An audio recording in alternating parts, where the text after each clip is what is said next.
7 dosa yang akan menghancurkan hidup Anda di dunia modern sekarang ini.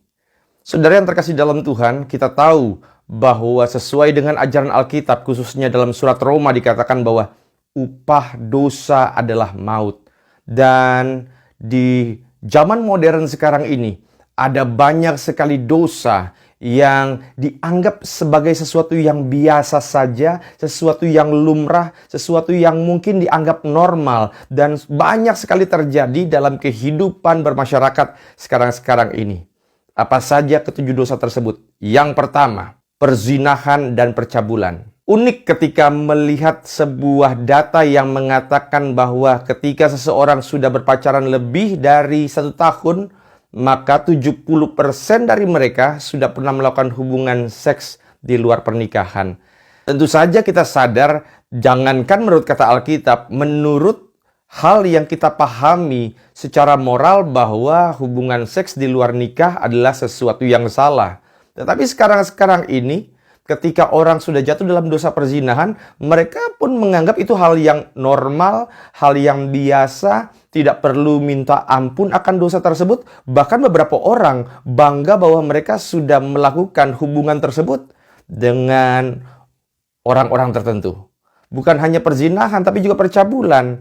Banyak sekali tentu saja, bukan hanya rekan-rekan muda, bahkan orang-orang yang sudah menikah masih melakukan dosa percabulan, melakukan onani, masturbasi, dan lainnya. Yang kedua, dusta.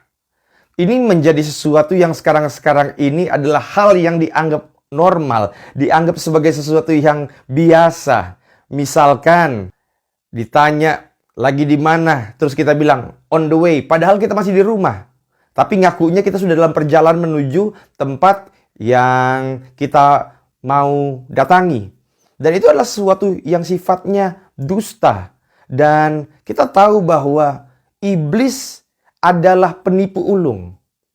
Dan saudara yang terkasih dalam Tuhan, dusta di dunia modern bukan hanya dari perkataan, tetapi dari sesuatu yang sifatnya menyebarkan hoax, menyebarkan hal-hal yang tidak berdasarkan fakta, yang menyebarkan informasi-informasi palsu. Itulah dosa kedua di zaman modern ini. Dosa ketiga yang menghancurkan hidup orang Kristen, menghancurkan hidup Anda adalah merasa diri paling benar. Saya tentu saja sangat percaya bahwa untuk sesuatu yang sifatnya substantif, kita harus berkata iya di atas iya, tidak di atas tidak. Kalau ada orang menawarkan kita untuk korupsi, ya kita harus bilang tidak di atas tidak. Tetapi ada hal-hal yang memang sifatnya itu tafsiran. Saya ambil contoh. Beberapa orang menuduh gereja lain sesat hanya karena gerejanya beribadah dengan tepuk tangan. Itu hal yang sifatnya bukan substantif, karena substantifnya kita menyembah Yesus. Beberapa orang suka menuduh, oh pendeta ini mata duitan, jemaat yang ini gampang sakit. Itu sesuatu yang sifatnya bukan substantif, sesuatu yang bisa kita kasih teguran. Tetapi saudara yang terkasih dalam Tuhan, yang saya mau coba highlight adalah beberapa orang merasa paling benar di antara orang lain. Makanya Yesus berkata, ketika ada orang ingin menghakimi wanita yang berzina, Yesus berkata, jika ada di antaramu yang tidak berdosa, lemparlah wanita ini dengan batu. Artinya, banyak orang sekarang lebih gampang menghakimi. Bapak Ibu yang terkasih dalam Tuhan, menghakimi itu mudah.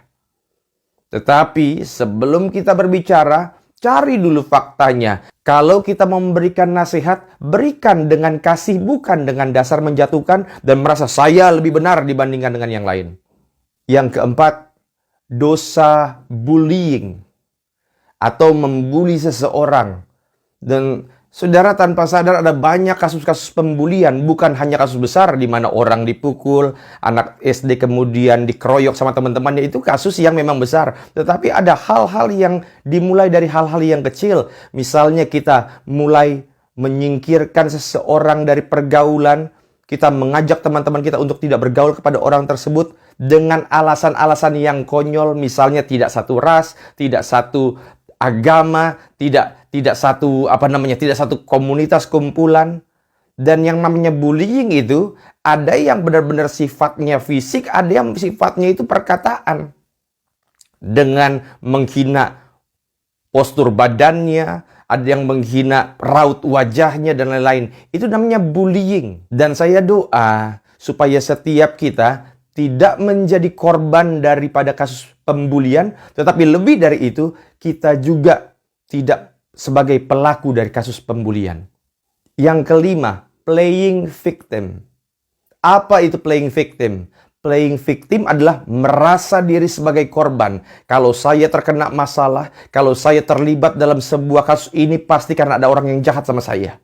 Kalau ekonomi keluarga saya sedang menurun, ini pasti karena pemerintah salah atur urus negara. Kalau saya punya masalah finansial, ini pasti karena kondisi ekonomi. Saya sama suami sering berantem, ini pasti ada orang yang kirim santet, makanya rumah saya nggak damai. Itu namanya playing victim.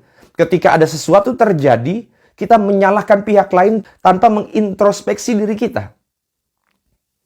Saudara yang terkasih dalam Tuhan, dan ketika kita tidak mengintrospeksi diri kita, menyalahkan orang lain, maka cenderung tidak ada perubahan yang kita lakukan. Memang saya percaya ada orang-orang yang jahat yang mungkin ingin menjahati Anda. Memang ada kuasa gelap yang coba untuk hancurkan keharmonisan keluarga Anda. Tetapi beberapa kasus bukan dari luar, tetapi karena mungkin kitanya sendiri yang jahat sama orang, kitanya sendiri yang melanggar hukum, kitanya sendiri yang terlalu egois, tidak bisa menahan lidah kita, tidak bisa menahan mulut kita, sehingga kita terlibat dalam kasus-kasus tertentu yang sebenarnya karena kita sendiri. Yang keenam, amarah. Saudara lihat beberapa video viral, ada orang-orang yang mungkin keserempet mobilnya, orangnya teriak marah-marah, dan saya tidak menyalahkan tentu saja orang yang marah. Kenapa saudara? Karena mungkin kalau kita di posisi seperti itu juga kita bisa saja marah. Saya sudah di jalan yang benar, tiba-tiba dia serempet, dan kita bisa saja marah. Tetapi ingat bahwa Alkitab itu tidak melarang seseorang untuk marah. Tetapi kita disarankan untuk tidak dikuasai oleh amarah. Karena ini dua hal yang berbeda, saudara yang terkasih dalam Tuhan.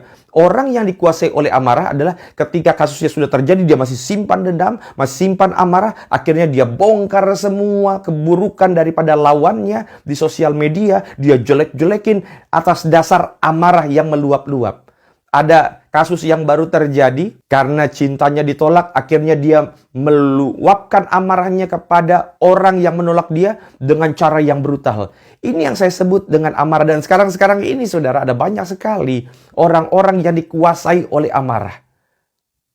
Yang ketujuh, yang terakhir, kalau keenam dosa tadi itu menghancurkan hidup Anda di dunia ini, tetapi yang ketujuh, bukan hanya di dunia, tetapi juga nanti kehidupan yang kekal. Dosa yang ketujuh adalah ketika kita menolak Yesus sebagai Tuhan dan Juru Selamat. Saudara yang terkasih dalam Tuhan, banyak sekali sebenarnya dari kita yang KTP-nya Kristen, mengaku agama Kristen, sudah dibaptis, namanya pun Alkitab, tetapi hidup kita keluar dari kehendak Tuhan. Ingat bahwa tidak semua orang yang beragama Kristen itu diselamatkan. Hanyalah orang-orang Kristen yang diselamatkan. Karena beda, beragama Kristen itulah atribut di mana saya di KTP-nya beragama Kristen, tetapi menjadi Kristen itulah pilihan hidup, di mana saya mau mengabdi kepada Tuhan Yesus, di mana saya akan mengikuti kehendaknya melalui firman-Nya, di mana saya akan mengutamakan Yesus sebagai Tuhan dan Juru Selamatku satu-satunya. Itulah 7 dosa yang mematikan. Doa saya supaya kita tetap hidup dalam ajaran-ajaran yang sesuai dengan firman-Nya, sehingga satu saat kelak ketika sangkakala Allah berbunyi, kita dipanggil, orang-orang kudusnya diangkat ke sorga. Anda dan saya, keluargamu, keluargaku, masuk dalam bilangan orang-orang kudusnya. Tuhan Yesus memberkati. Salam untuk keluarga, dan biarlah kasih Tuhan menyertai kita selalu. Tuhan Yesus memberkati. Shalom.